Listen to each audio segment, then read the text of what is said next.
Welcome to I Trust in God's Plans. This is a space for faith, reflection, and hope.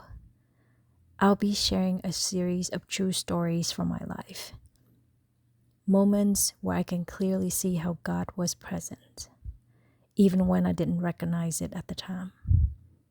Each story is a personal testimony of how I've come to trust God's plans, no matter how unpredictable life has been. This story continues from the first video, where I shared how I was kidnapped at the age of 4. After I was taken, I began a journey I couldn't understand. One that led me far from home, far from safety, yet never beyond God's reach. In this video, I'll share what it was like to be with a kidnapper and the moments that have stayed with me ever since. The next day, we rode buses out of Ho Chi Minh City. I remember rice fields sketching endlessly, oxen pulling wooden carts, children laughing and playing in the mud. I also remember fear, quiet, heavy, and constant.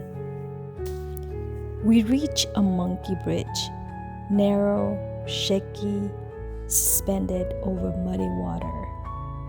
My kidnapper crossed it quickly.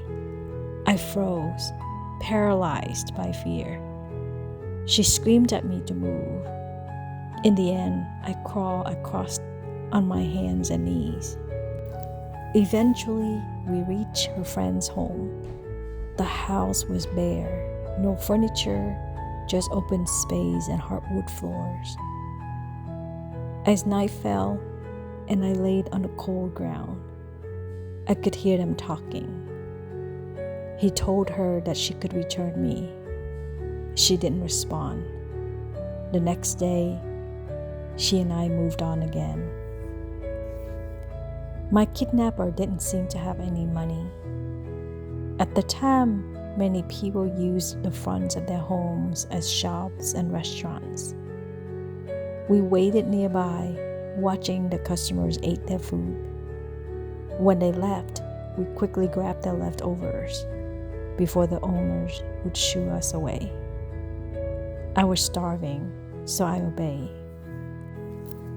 The journey began to wear on my kidnapper. My crying frustrated her. She struck me with branches. The sharp thorns tore my skin. I bled, still wearing the same dress. We kept sleeping outside, rain or shine. One day, my kidnapper tried to sell me to a woman, but because I cried so much, the woman gave me back. My kidnapper became even more furious, and the beatings continued. One morning, we boarded on another bus, this time heading to Ratya City. I sat next to a woman with 2 baskets full of empty cans and newspapers. She looked like she collected recycling materials. I told her that I had been kidnapped. She said nothing. But when the bus stopped in front of the police station, everything began to change. I didn't know then, but God was already working through strangers to bring me home. Thank you for watching. I truly believe that I was saved by grace.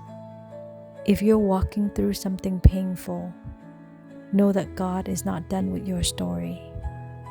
I'll see you in the next video where I finally reunited with my family.